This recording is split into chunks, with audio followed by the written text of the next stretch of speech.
Astro 3 is out. It's hard to keep up with all these amazing Astro features, and yet once again, this new major update includes almost no breaking changes for existing Astro sites. In this short video, I'll walk you through the two biggest features in Astro 3.0, view transitions and image optimization.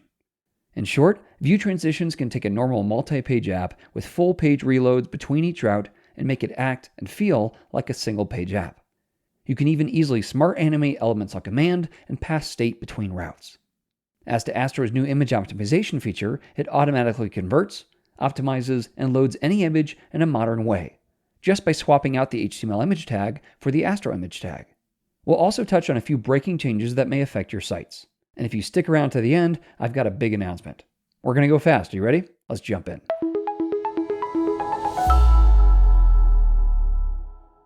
Hey, what's up? My name is Chris, and welcome to Coding in Public, where I teach in public what I'm learning. In an effort to keep this overview short, let's jump right in. Let's start with view transitions. We'll be using this augmented theme from the Astro themes directory today. Now, this is a nice looking site, but it can start to feel more like a native app with just a few changes. So let's improve this site with the first big feature in 3.0, view transitions. How does it work? Well, Astro uses the new experimental view transitions API available in browsers to route between pages. Just drop the view transitions component from Astro in the head of your page, and when you move to a new route, Astro automatically wraps your entire page with the view transition pseudo element and adds a graceful fading animation. It's literally that one step to get started. The line between multi-page apps and single-page apps has never been more blurred. Whether you've used Astro's SSG, SSR, or hybrid mode, the reality is the same. Each transition is a full-page refresh since Astro sites are multi-page apps. View transitions, however, blurs this line by providing a built-in client-side router that can pass state between route changes while tracking DOM elements across these soft navigations. Now, there is much more to this feature. For example, you can add a common name to any pair of DOM elements to tell Astro to smart animate between the elements on navigation. This not only helps your site's visitors stay in context, but it also makes your site feel quicker and act more like a traditional app. Feels like magic, right? Like I mentioned, you can also pass JavaScript state between routes. Add the transition persist directive to pass along state to the new page. As we've seen, the out-of-the-box transitions are great. You can, however, choose from a few other pre-existing animations like slide, or build your own for a more custom experience. Now, let me mention just 3 quick notes about view transitions before we move on. First, using view transitions does require a new way of thinking about client-side JavaScript, as your scripts will only run once on initial page load. Elements like this mobile menu or theme toggle no longer work after changing routes, as that JavaScript has already run on the client. Here, adding the transition persist directive to the element wrapper, however, passes the state and the event listeners between routes. So that takes care of the interaction with both the menu and the theme toggles. But we still have a problem with the actual theme. While the toggle is successfully loaded initially, changing routes returns to light mode since the code that checks local storage for this change only runs on initial load. Here, we need to actively check local storage each time we change routes. Thankfully, Astro provides a few custom event listeners like the after swap event that can be listened for and responded to before the new route is shown. I've got a video coming out tomorrow that details each micro step in this transition process, but for now, just note that before Astro shows the new route, this custom event listener will fire and load my theme. Second, for some links, you may not want a transition, like a link to a PDF at the root of your site. Add the data Astro reload attribute to any link, and Astro will render a full page navigation. Finally, Astro provides fallback support for browsers that don't yet support the View Transitions API, and you can customize the fallback behavior if needed. Now, there's more to this massive feature, like Astro automatically respecting users' preferred reduced motion setting and additional directives for more control over the routing behavior. Once again, I have a deep dive coming out tomorrow, so stay tuned. So that's view transitions. Now to the second major feature, image optimizations or asset handling. While not as flashy as view transitions, it's almost certain to be used by more developers because everyone wants optimized images. Here, if I check the network tab in DevTools, you'll note that this file is a PNG at 145 kilobytes. So how can we optimize this? First, store images you want Astro to optimize in your source directory.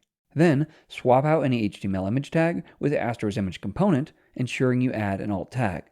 And just like that, Astro converts this to a WebP image more than 4 times smaller than the original.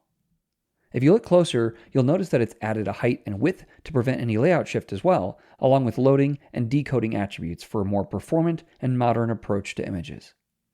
You can provide additional direction to Astro, like specifying a format like AVIF, adding a desired quality setting, or providing any other property accepted by the HTML image tag. For Markdown files, it's even easier. Just relatively reference the image and Astro will take care of the rest. Remember, if you want Astro to optimize images, they'll need to live in your source directory. Astro recommends you store all images you want optimized in an assets folder, although you can store them anywhere in your source directory. Astro does automatically provide some helps for static assets in your public directory, as well as public files on the web. For either of these, use the Astro image component and provide both width and height attributes. Remember, images outside of your source directory are not optimized, and adding public web images does require an extra step for security reasons. You have to specify which domains to allow in your Astro config file. The result reduces layout shift since you've added a width and height, and includes other loading attributes we've already seen. Once again, I have a more in-depth video coming out this week on image optimization in Astro, but let me mention one other tool that Astro provides. We've already looked at the image component in Astro. This is available in client components only. But Astro gives us one other tool, the getImage function available only on the server. Because Astro's image component is just a wrapper for the HTML image element, it doesn't work for every use case, like anytime you don't want a rendered image tag, like when adding a background image. The getImage function can receive properties like a source or format, but this time in an options object. After it processes your image and your server code, the function returns an object with everything you need. You can then reference the optimized image in your client visible code. Now, I really wish this first version had better support for responsive images with the source set attribute and included an option for the picture element, but the team has said that they plan to bring these in future versions when they can provide a consistent experience. You can always roll your own source set attribute or picture component with the getImage function in the meantime.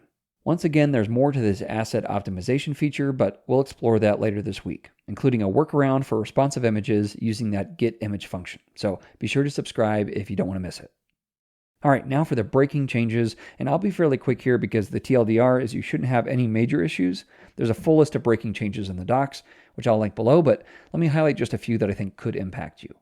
First, they've dropped support for Node 16, TypeScript 4, and a whole host of Astro 1.0 APIs that have long since been marked as deprecated.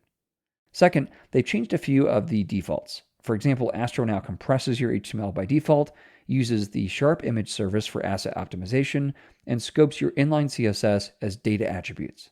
The default change you're most likely to notice, however, is that Astro now uses the port 4321 for the dev server. I'm not sure if you're supposed to say blast off after that, but either way, at least my Astro dev servers will be unique to Astro.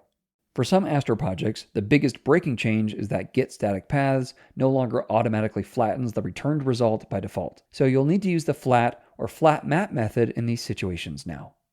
The upgrade guide provides simple upgrade paths for each change. So I'd suggest at least looking over the guide briefly to ensure it'll be an easy upgrade for you. Finally, I'm excited to share a big announcement for the channel. I'm working on an Astro course.